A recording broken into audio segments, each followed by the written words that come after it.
Welcome back to our next episode of The Awakened Stranger. And this is part two of our conversation with Jack from the other day. He had just some more information that he wanted to talk about, and it ended up being just us having a great conversation.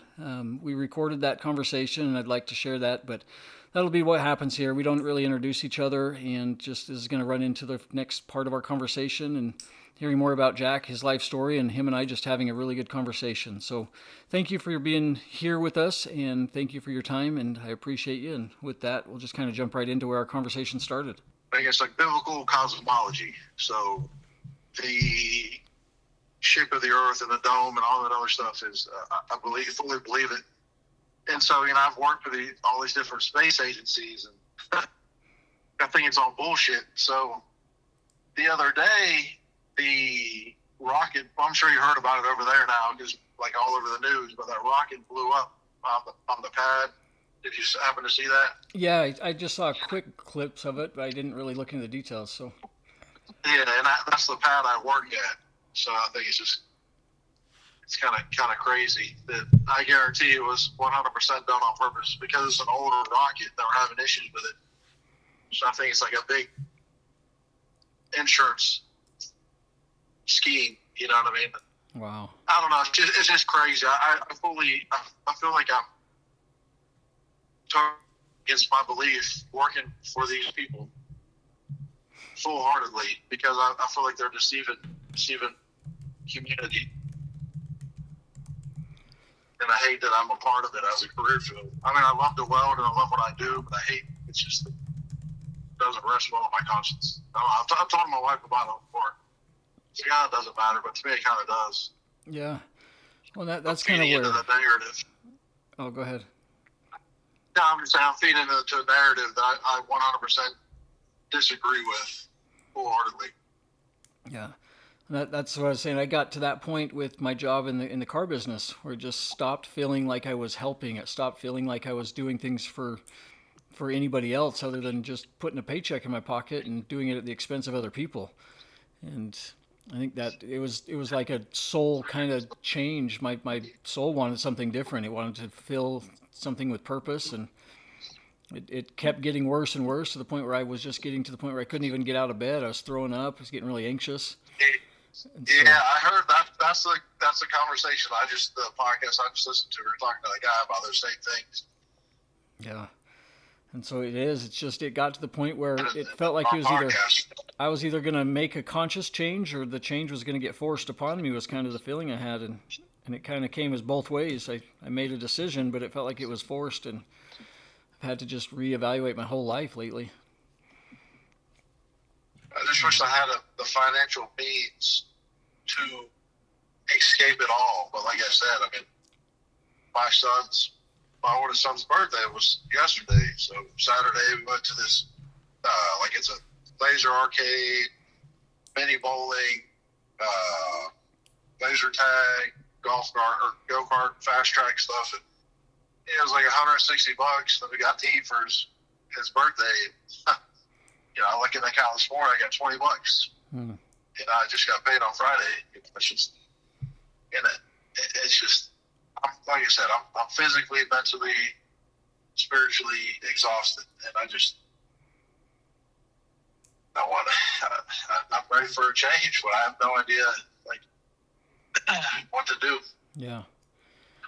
I lived in Northwest Florida for a little bit with my dad after he retired, or he passed away. And, we're looking at buying up there, selling, listing our house on the market down here next spring and leaving. And just kind of turn over a new leaf up there.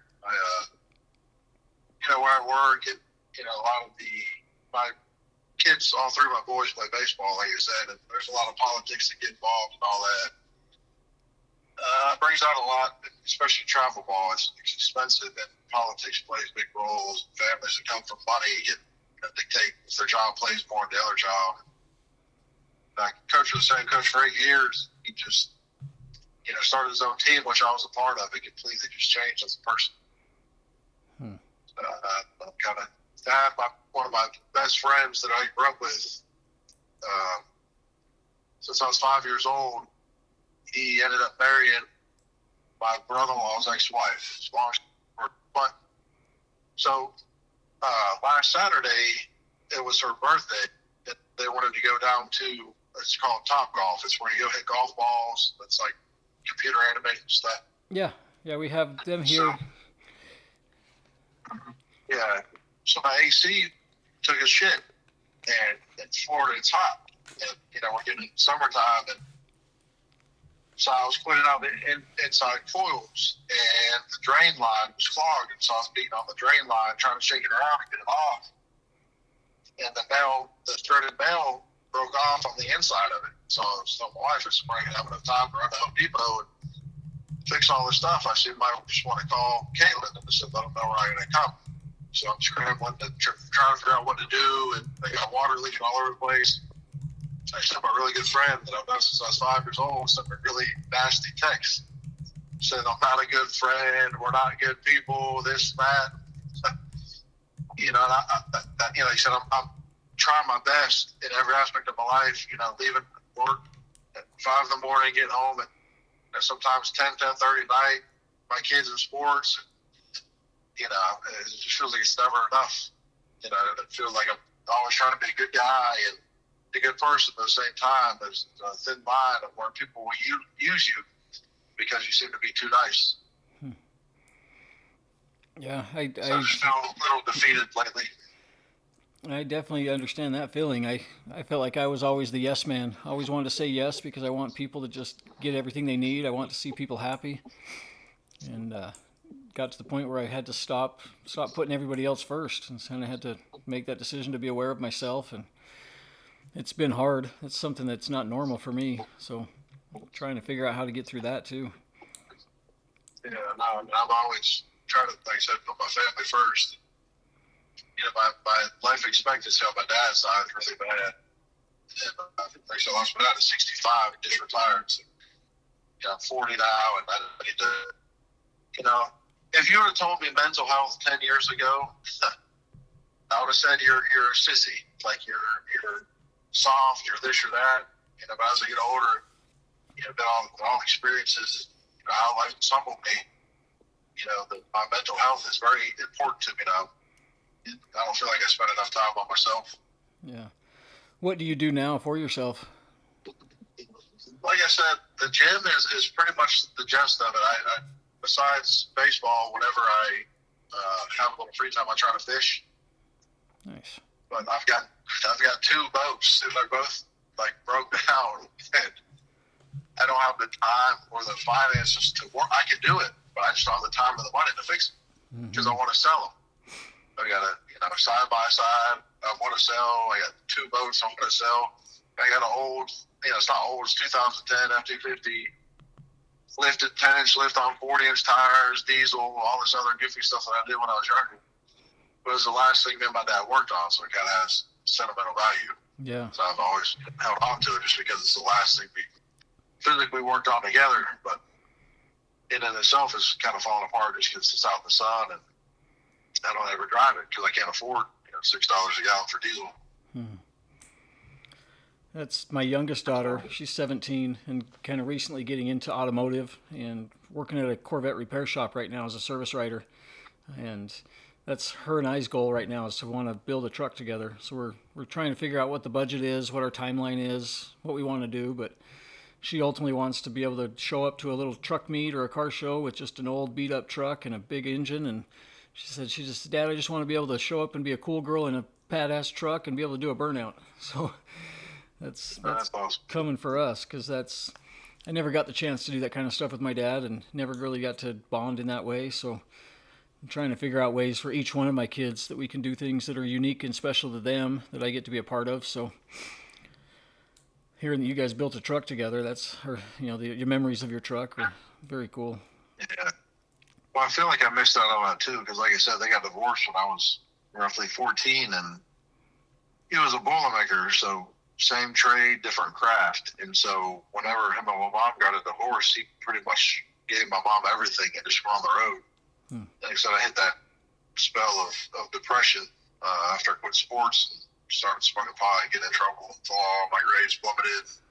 Honestly, dude, I wasn't even supposed to graduate at all. Like, I was behind 2 credits And my guidance counselor called me the day of graduation. She said, "You're not supposed to graduate, but we know you've had trouble and we're going to push you through anyways." Wow. So, yeah, like I said, I mean, I'm not just one to self pity, but like I said, it feels like my entire life has been an uphill battle, which everybody's is. I figure you say when you get older, not older, but 40s, you're supposed to kind of coast. And I'm doing the complete opposite. I feel like it's more of a struggle now, not just financially, but my awakening through all this process. Yeah. No, I get you. Like I had the same idea of like I think of things visually, but I'm thinking just like pushing a snowball up the hill, and it just continues to get bigger the closer you get to the top, and it feels like it's endless. Like I never get to push it down the other side. But yeah, I don't know.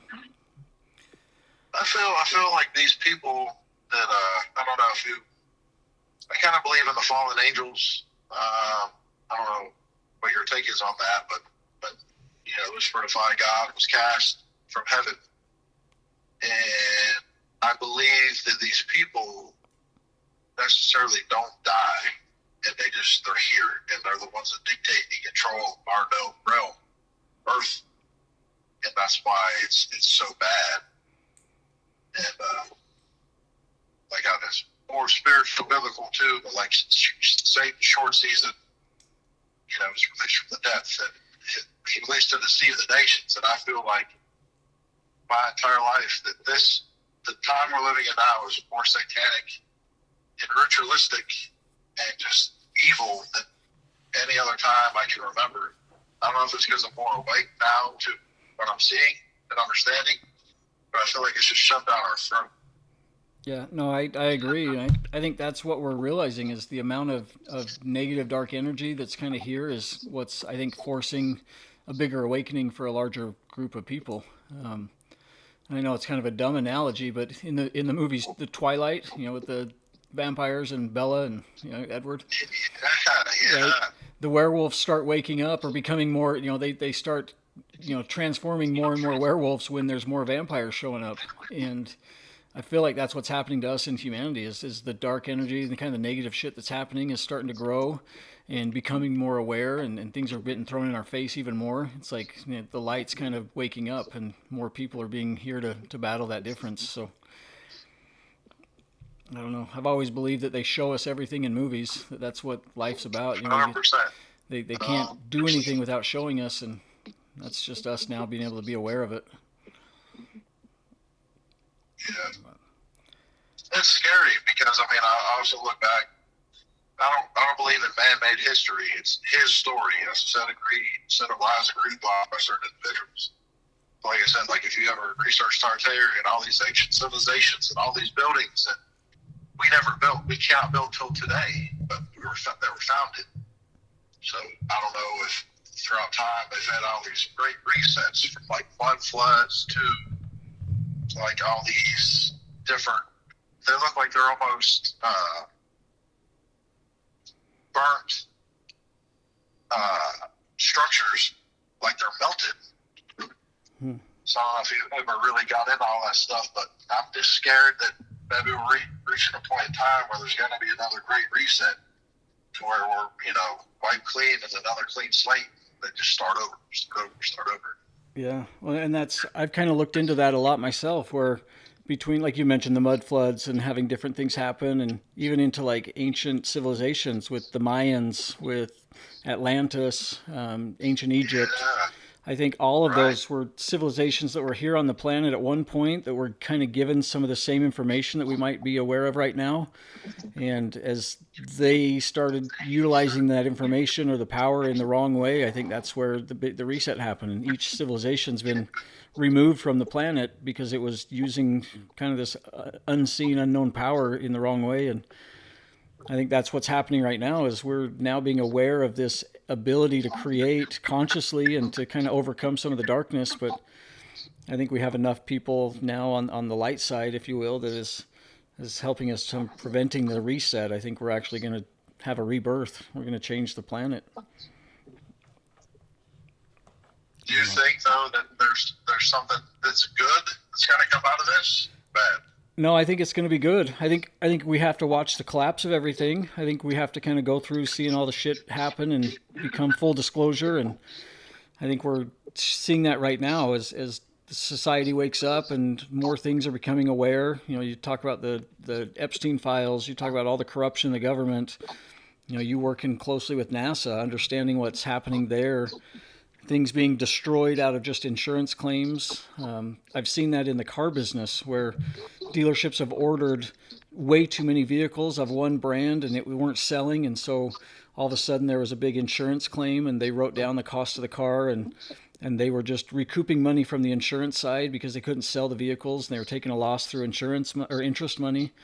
So I think a lot of the negative shit, a lot of things that we've been seeing is just being brought to our awareness, and I think it's allowing us to see the corruption, allow us to see what's happening in the world, and we get to create something new. But that's the hard part. I think we have to go through a little bit more darkness, a little bit more crap before we start seeing the big change. Get enough people kind of on the same page. I think it'll happen. I think that's going to be the shift in humanity, shift in our awareness is once everybody starts realizing what's happening and more people are made aware of it, we get to start consciously changing it. But because what's crazy is it was like 2 months or so before that they shot a rocket off, and it didn't. Like I said, I don't believe in space as far as vertical space. I believe in space as horizontal space, like out sideways, not up. But supposedly the rocket didn't reach altitude to deliver the satellite, blah, blah, blah, blah, blah. So the FAA shut them down. Like, they weren't allowed to shoot off any more rockets until whatever the problem was resolved, right? This was 2 months before this shit blew up. And then this was just a test fire, is what this thing just blew up the other day. It was a test fire. So I'm sitting there looking at the video. In the video, in slow motion, the top of the rocket blows up before the middle or the bottom, which to me is insanity.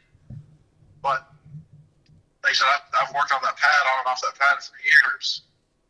And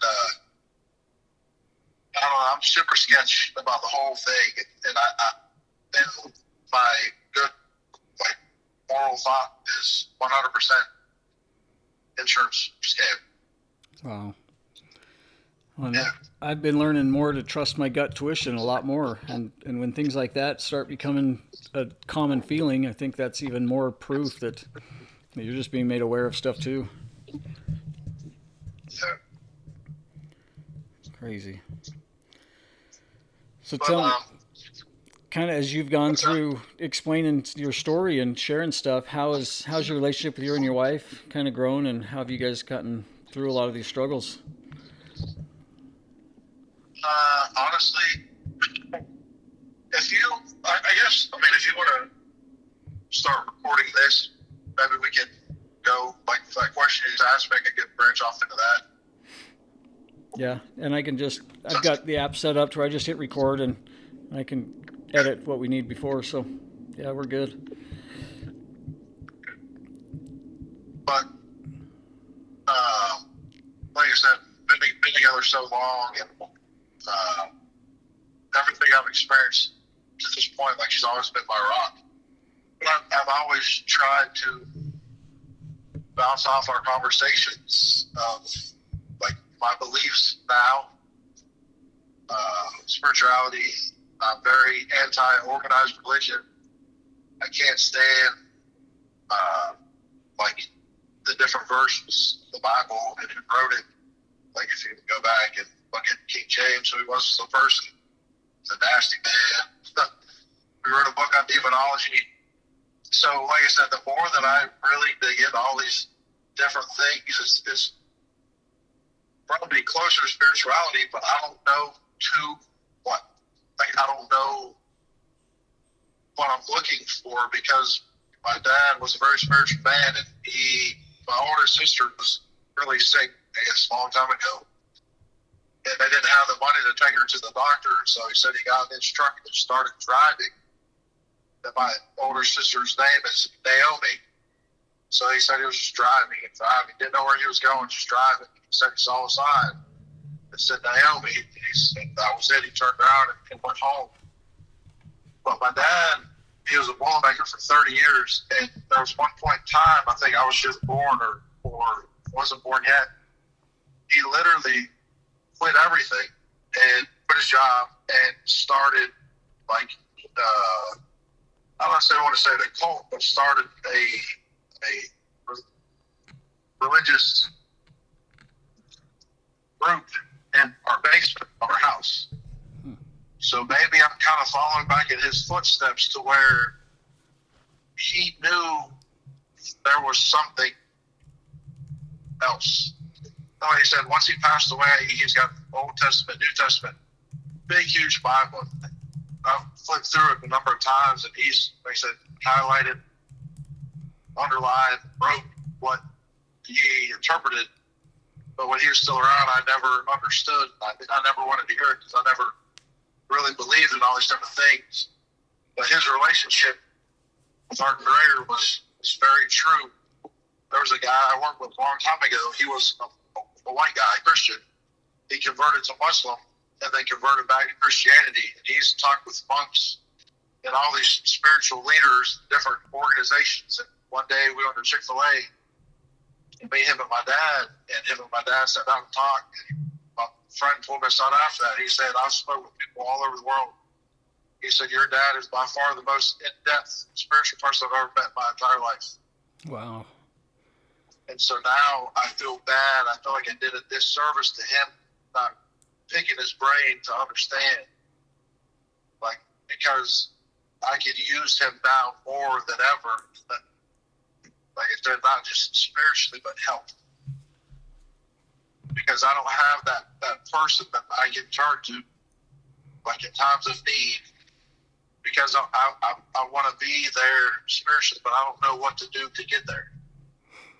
I think what you're doing right now is the same thing your dad probably did. He just felt something was different and started trusting his intuition and started taking action. But I feel like I'm there too, where I want to give it all up, and I want to shoot for something that's completely different.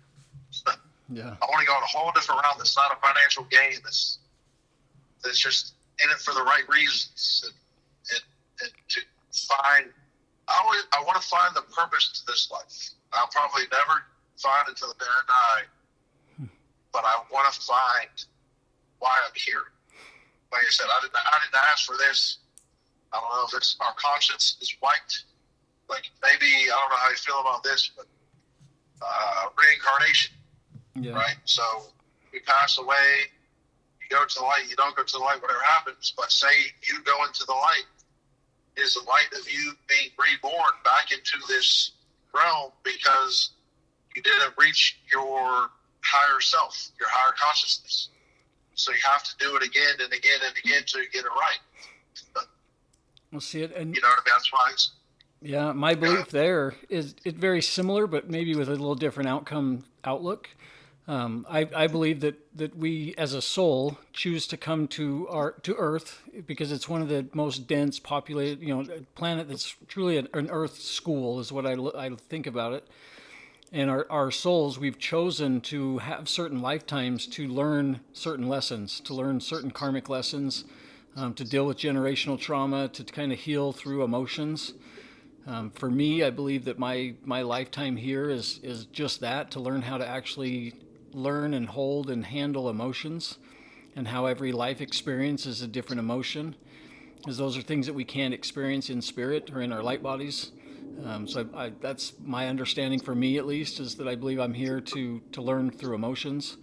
But I also believe that each lifetime we pick and choose what we want to achieve or what lessons we're trying to learn through this life. And so we set up scenarios. We choose to be born into a certain family with certain parents, to go through certain experiences that would ultimately lead us to a lesson, to a journey that helps us waken up higher or closer to our higher self. And through the evolution of our soul and through many lifetimes and many lessons and different ways that we've taught ourselves how to learn something, I think we eventually return back to source, or return back to a consciousness where we remember everything. But that's my understanding, is that, yeah, we live multiple lives in different bodies, all learning a bunch of lessons for our soul to eventually evolve. And the space between lifetimes is probably limited, probably enough that we don't really spend enough time in a spirit realm to fully remember all of who we are. Just the idea that there's still more lessons to be learned. So at least that's maybe the way I try to make it in my head, so it doesn't seem so scary. It's not that I was given a lifetime to figure out if I was perfect or not, and if I screw up, then I'm ruined. I think I've selected certain lessons in this lifetime to learn, and I've done it hundreds of times before. Through some of my meditations and some of my mushroom journeys, I've realized that I've had about 532 lives. At least that's what I've been made aware of. And so I believe that my soul is slowly evolving to gain more knowledge, gaining more information, and to continue to get better and better at handling lessons and resolving problems. And so that's my understanding of reincarnation. I think it's just one lifetime as a soul and many lifetimes as a human, evolving and learning how to become a better person as a soul and a higher consciousness. So, But what keeps us from remembering previous lives? That's what gets me. yeah, that's what I would understand or explain as like the veil of forgetfulness, right? There, we intentionally placed a veil through our memory, and it's our choice to do that, to ultimately forget everything. And I think that's more of a powerful move that our soul has chosen, is to know how amazing and how powerful our soul is, that we get the opportunity to come into every single life completely clueless, and knowing that we would put things in our life, situations, the struggles, the stuff we go through, I think is all here on purpose to help us remember who we are, to remember our ultimate journey, to remember who we are as a soul. And so I think that's part of the game, if you will, or the plan, is to start every lifetime with no memory of the previous, or no memory of the whole outcome, and knowing that we're doing this with the intention that we will figure out how to wake ourselves up to this awareness and continue our journey as a soul. So I think it's a very elaborate game that we're doing to ourselves, if you put it in simple But do you terms. think it's done by design from like bad people, or done by a choice, like free will? So I believe that it was our choice. We, by free will, everything we have is free will, as Right. well as the people that are kind of controlling some of the negative or the dark energy. They know that energy is harvested. And here's the dumbest analogy, but the little Disney movie Monsters Inc., right? That whole Oh, I movie, know. Trust me. Oh yeah, right? I know. That Oh whole yeah. movie is on the concept of collecting fear. You know, they scare the kids, Right. and fear creates energy. And then when they Right. realize that happiness and laughter is way more powerful than the fear energy, I believe that everything that's happening from a dark side has to be presented to us, so we have to be aware of it. And I believe they use movies and TV shows and the news to actually show us what's happening. So yeah, I do believe that there is a darker energy, a darker vibe out there that's kind of siphoning the fear energy, and that's why we have all this government conspiracy. That's why we have all the negativity on the news, all the doom and gloom and everything going bad, is because it keeps people trapped in this negative mindset and these lower Sure. vibrations.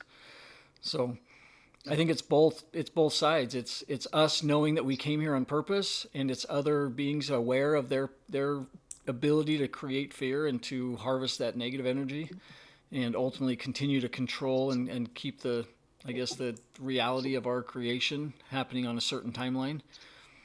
But I think as we all waken up to understanding that, we get to consciously choose something different, and we're eventually creating new Earth. We're creating something different.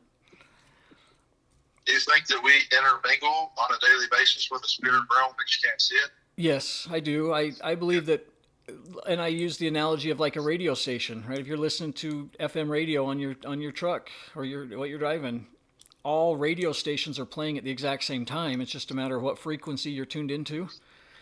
And so I believe all dimensions, everything from a one-dimensional being to us living on a 3D dimensional space, and up to, they say you can get up to like 12 dimensions before you get back into source and returning to one.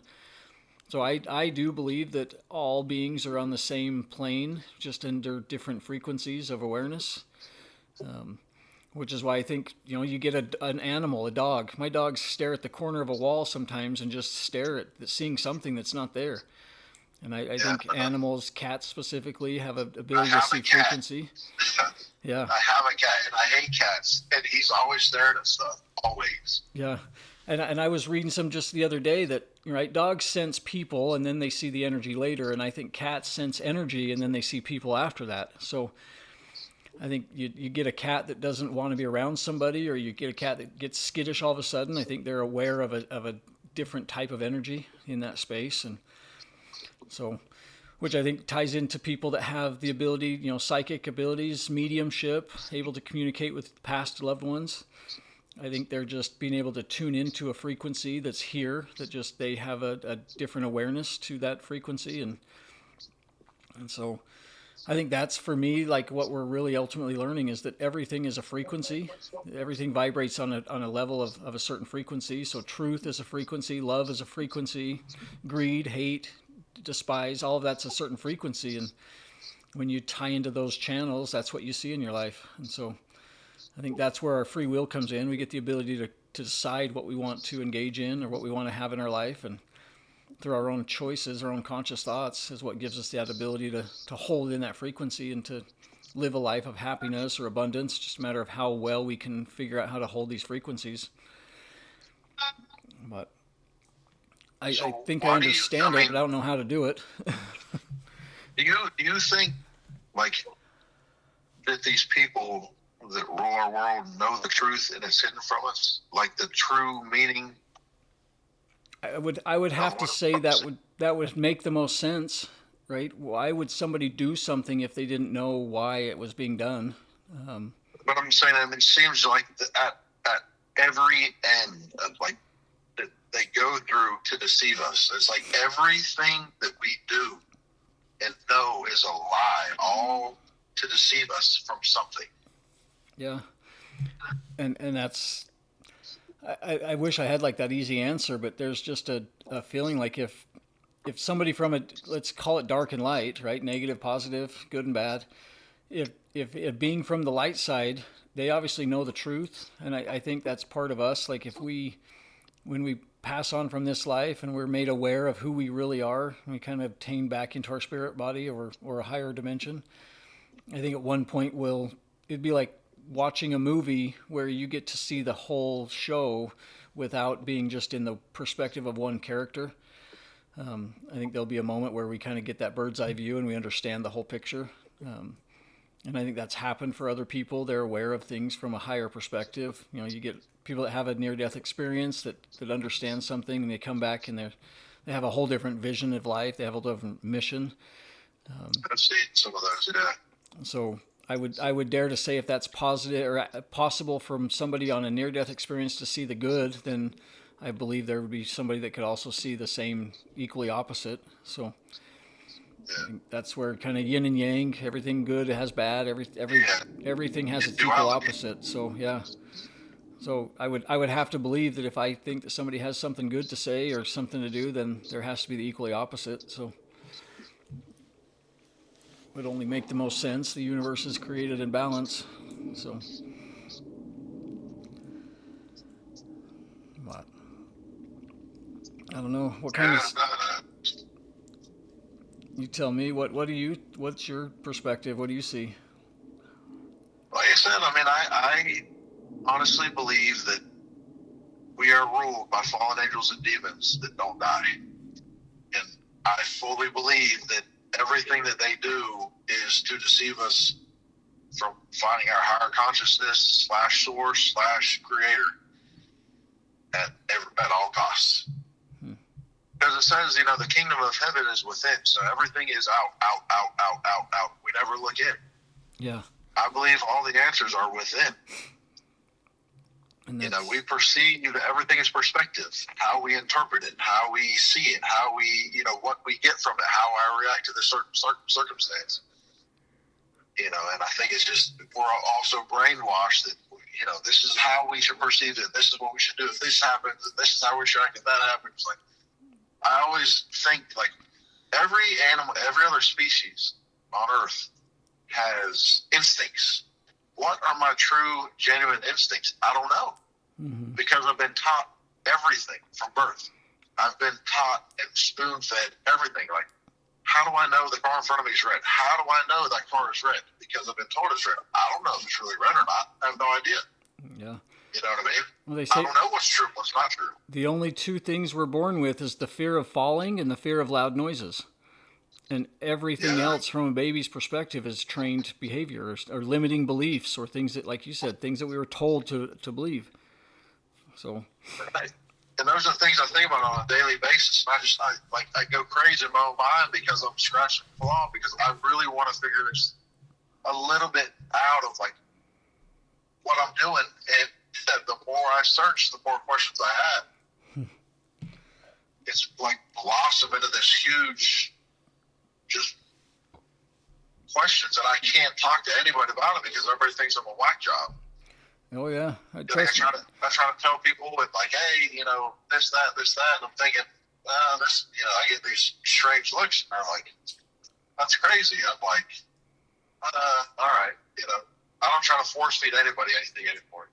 All I tell them is just look into it, think about it. Yeah. But nobody gives a shit because, like I said, I'm in construction, so I don't fit the mold. Visually, I might, but like spiritually, I'm not at all. It's just a job. But like they're caring about getting off and getting drunk and going to have sex with somebody. I don't care about none of that shit. I don't drink. I don't do drugs. I don't do none of that stuff. Like I'm in a soul searching endeavor that's my focus, my family, and finding this path. That's all I care about. So I think about work. I got I was listening to a podcast, different things, and I'm 24/7 research every downtime I can, just trying to find the hope to find it. But I feel like I'm just falling further behind. I think for me, and this is a weird analogy, kind of linking it to what you said, but I watched a comedian talk about the difference between a male's brain and a female's brain. And for the longest time, it made so much sense to me. You think of like the old school, like elementary school library catalogs where they would have a bunch of 3x5 index cards with all the information about what book, and you'd find each book by its own box, right? And I always thought my brain was that way. I dealt with one scenario, I'd open that box, I would deal with that scenario, I'd close the box. And then my yard work would be a different box. And then my house would be a different box. My job would be a different box. And everything was completely compartmentalized and separate, where the female's brain was a ball of wire. Every single piece of wire touched something else, and everything was connected, and everything was always influencing the next. And I think that's kind of what's happening, is for me at least, I'm waking up to this divine feminine energy and seeing things from a perspective where everything is tied together. Everything touches something else.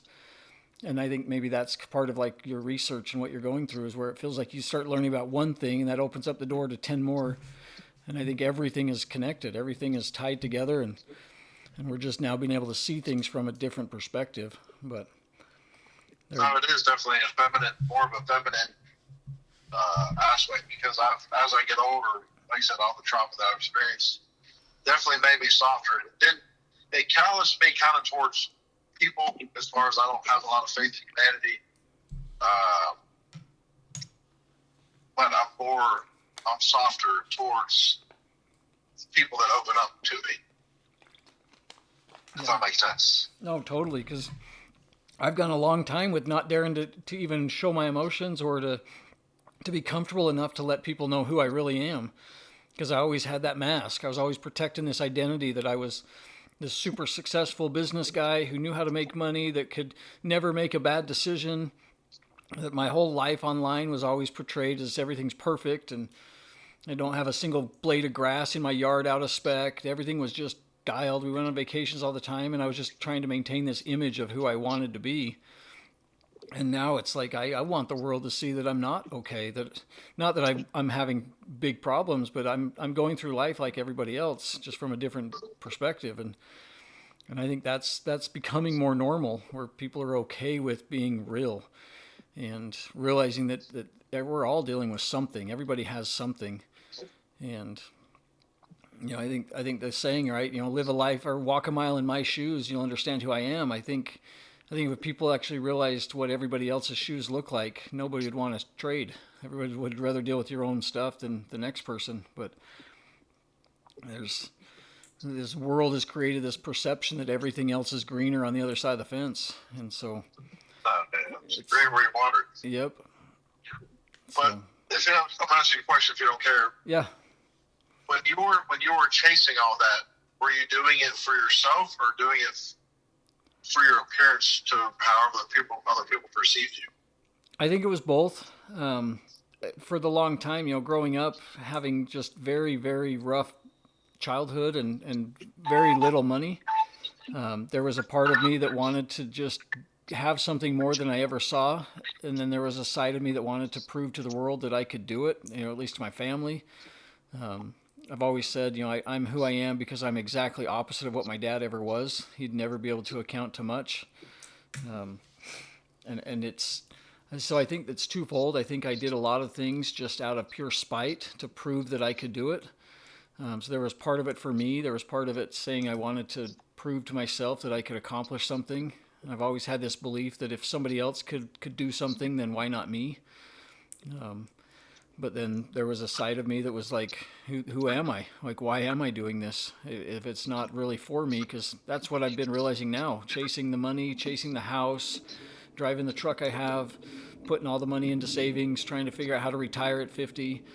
I felt like that was just a fake impersonation of who I was, not who I really am, but who I thought the world wanted me to be. And so now that's this big change in trying to figure out who Cody really is and what really makes me happy. And right now, the house, the truck, the job, the money, none of that is me. None of that makes me happy. Like I enjoy actually talking to people and just communicating and being out in nature and just the weird dumb stuff that brings me more joy than I ever thought was possible. So yeah, I think it was both. It was trying to do things for myself and trying to do things to prove to the world that I could do it. And now I don't want any of that recognition. I just want to live a happy life. But No, I'm in the same boat. But I was listening to your like I said, your other podcast, and you were talking about doing all these things for your kids and things you never had. I live that to a T. mm-hmm. You know what I mean? Like, I always wish I had, because I grew up poor. My mom didn't work. I always wanted a dirt bike, or I wanted a four-wheeler, I wanted a go-kart. I bought them four-wheelers, I bought them dirt bikes, I bought them this, I bought them that. I had never had a boat, got them boats, got them, like, all these different things. And honestly, they don't even give a shit about them. Yeah. And like you said, you're feeding your inner child. That's exactly how I live my life. All the things that I wanted, I give them. Yeah. Well, and that was a big eye opener for me when I realized that, and that's one of the videos I posted with how I started communicating with my kids and learning how to love them on their terms, was realizing that everything I did, I started getting angry. I started getting mad that, last year for Christmas, I took 7 of us. We went to Hawaii for Christmas. I spent $15,000 taking my whole family, my grandkids to Hawaii, and I didn't get the reaction that I thought I was supposed to have by taking them on a Hawaiian vacation for Christmas, like having this amazing time. And everybody had a great time and we enjoyed it. But there was something for me that just felt like it was not appreciated. And part of it was realizing that I was loving my family in the way that I needed to be loved. I needed those quality time, the affection, the gift giving, if you will. Those were things that made sense to me, having my inner child fed. And what my kids needed was a completely different way of showing love. And the individual time, the learning who they are, being aware of their likes, their interest, and being engaged in what's important to them.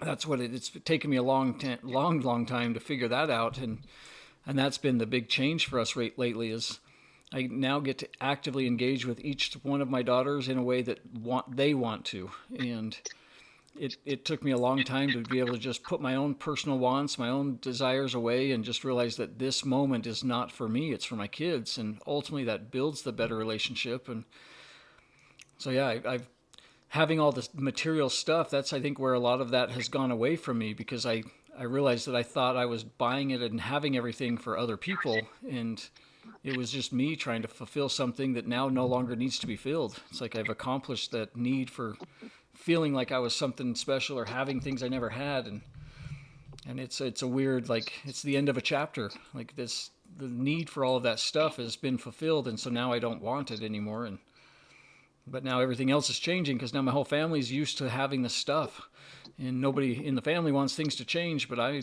don't want to maintain it anymore. Now it feels like a burden to me instead of a blessing. So 100%. it just, everything's always changing, and so now I'm just trying to keep up with what's different. You know, because my oldest son, he's real bad ADHD, and when the day he was born, like I said, my grandfather, my dad, me, we all have the same name. And so when he was born, I said, "This is my ticket, right? This is my ticket. He's going to play baseball. He's going to make it to the pros." Like, I swore to myself, this child, like, he's it. And then, like I said, I view childhood vaccines as linked to ADHD and autism and all this other stuff. But anyways, so, you know, fast forward to where we are today, and he still plays baseball, but he's a totally different child than what I had envisioned. Mm-hmm. Not that it's bad. Don't get me wrong. I'm not saying it like that. It's just what I envisioned and to what he is two totally different people.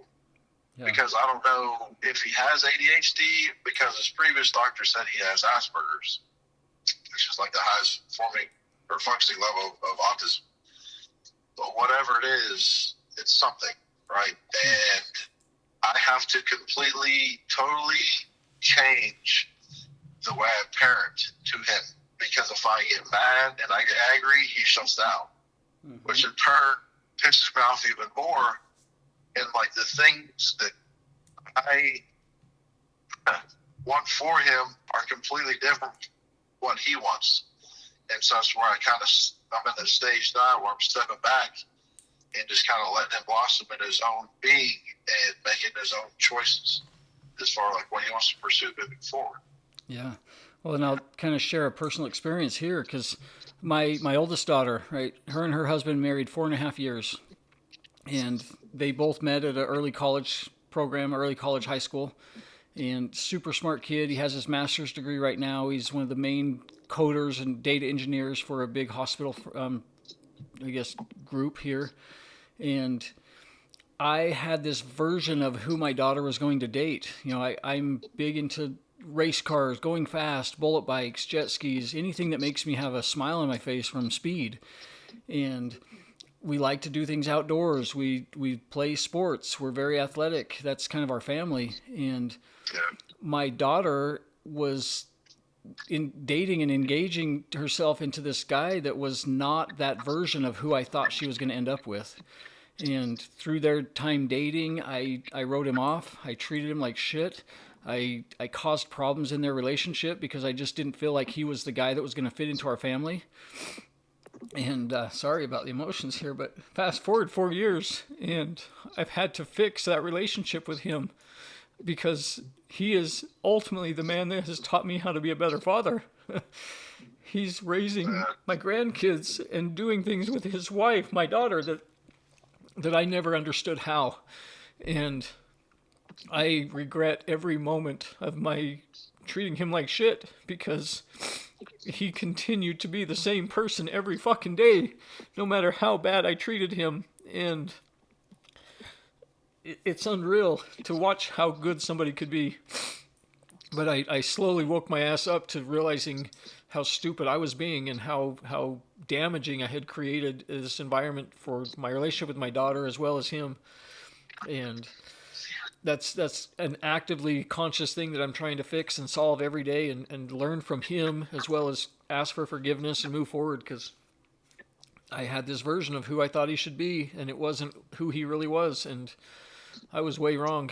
So that's awesome, though, the fact that he continued to show up every day. Never changed. This man has taught me how to be a better person, and yeah, I don't think there's an age group or a type of person that can be called a mentor, but this man is definitely a mentor in the aspect of how to be a good father and how to be a good husband to me. So I would say even that in your relationship with your son, let him be himself and love him for who he is, because he's going to be himself no matter what. So you might as well be involved in it. Well, I mean, that's to the point now, like I said, to where I don't know. I've pushed him so hard at baseball, and he's regressing. He's not progressing. He's regressing. Yeah. And I've cried to this child more on this baseball field than probably any dad that I've ever came in contact with. I begged and pleaded and pleased for me, and I think we're at the point now to where he's doing it just to please me. And which is sad, because I never wanted to be that dad. But like this whole thing is maybe softer, like I said, as I get older. And I'm on this journey, and I'm having to step back now and kind of let him take his own lead. Yeah. Well, and I've done that with my two younger daughters, right? They're both into girls wrestling in college or high school. And my middle one's now off in college, so she's stopped wrestling. She plays rugby. But my youngest, she's extremely athletic. She's extremely competitive. And I had that same thought. I'm like, this kid's going to go to state. She's going to be a state champion. She can put in the work. She has the strength. She has the focus. Every picture, every video I watch myself of her, like, you can see it in her eyes. This kid is hungry. Like, she's a beast on the mat. But then as soon as the season's over, she's done. Wrestling's over. Now comes putting her nails back on, going hanging out with the girlfriends, got a boyfriend. But in the moment of wrestling, she's dialed. But wrestling is a sport that's a year-round thing. You've got to keep your body conditioned up. You've got to keep practicing. Everybody else is doing, extra training. And I had to sit back a little bit and realize, like, she's doing what she wants to in her wrestling seasons. She gets to participate to the level she's okay with, and she's already achieved some major high things. She took top 16 in divisionals. She went top 8 in the state of Utah, and she would love a championship. She'd love to be a state champion, but she also doesn't want to put in the off-season hours, and I've had to be okay with that, because I would love to be the dad standing next to my daughter holding a championship medal, but that's not her goal. That's her path is to do it when in the moment. And it's one of those, like, I get to just sit back now and support her and be there when she needs it. She loses a match, and she needs to take her time to clear her head. She needs to get upset, but then she always wants to come back and watch the tape. She wants to see what she did right and wrong, and she critiques herself harder than anybody. And so I've had to learn to just sit back and be there for her in the way that she wants me to be there. And it was a different mindset, because I just wanted to be that dad that was there being, let's go. We got a championship coming. And that was her goal, but that wasn't her passion. And it was a shift in how I saw things for her. So she's amazing at everything she does, but she definitely doesn't want to focus on one thing in life. So I have to let each of my kids be who they are individually. Yeah, I'm in the same boat. I feel like it's a fine line between too much and not enough. Yeah, that's where I feel like tonight, because I watch all these kids and travel ball and all these different things, and I know this is a limited time in life, and so you kind of got to shit or get off the pot. But at the same time, I feel like I'm almost burning them out. And because last summer we chased travel ball, and that's all we did. And so my 12-year-old son that does the travel ball, he told me this summer he don't want to play. So yeah.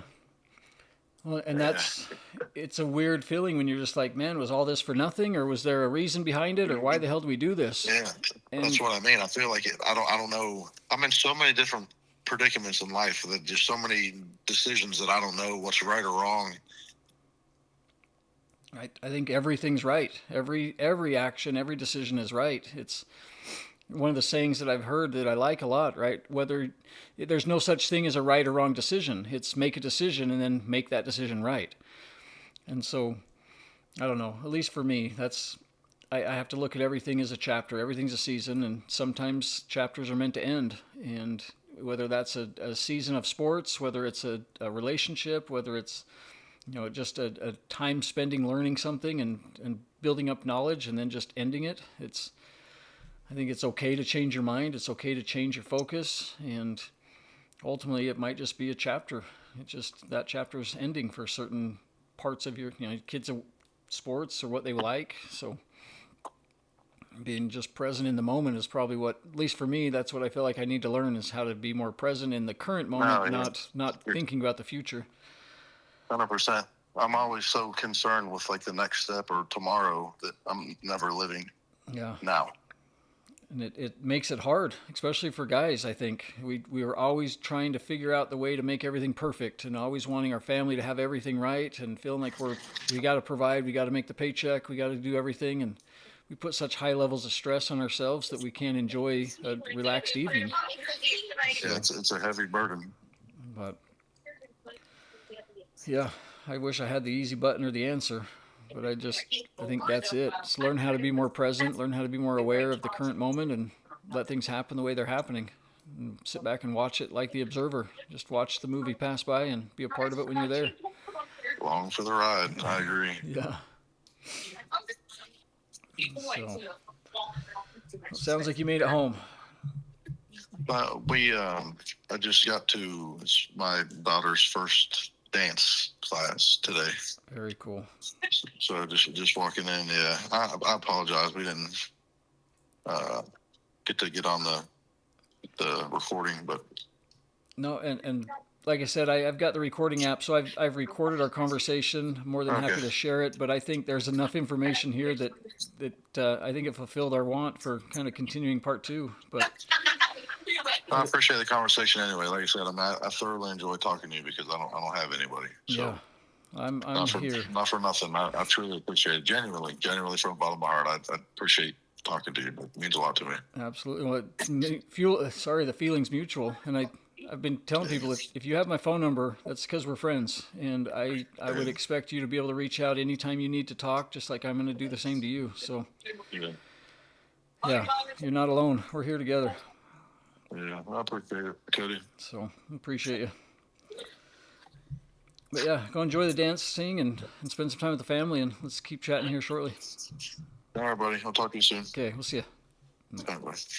Well, thank you again for spending some time with us and for hearing the rest of the conversation with Jack. And this is something that's been kind of fun lately, is just being able to have back and forth conversations with people on a same level is kind of where things are for me and for us. Having that spiritual awakening, having somebody to talk to about things, and just not feeling alone. So thank you for your time. Thank you for being here and for supporting us. And with that, just remember, we do have the support group on Facebook, The Awakened Stranger. And then there's also the ability to create and record your own episode with me, or having a conversation where you get to share your story, experiences about a spiritual awakening for you, life experiences, things that you're overcoming in life, traumas, different things that have happened. And with that, I've added the link for my Google Calendar. It's on the bio of my TikTok page. So again, be aware, I have only one account on TikTok. There's been a lot of fake ones been created where people are scamming and trying to present themselves as me. So please make sure you're just looking at the one. It's at Cody Rampton. No numbers, no letters, nothing extra, just my name. And then there's a link to the Google Calendar there on the bio page, and then also on Instagram. And there it's at The Awakened Stranger. So finding those links on either TikTok or Instagram, and that would give you the ability to select a time slot on the Google Calendar where you can have a conversation and we can share stories. And I would love to hear more about your experience in life and what you've gone through, some things that you know and what you've learned, and just share some good space together. So please do that. Schedule a time and let's have a conversation. And with that, I appreciate you guys so much, and I look forward to hearing more of you and sharing these stories as we move forward. So love you all and have a great day.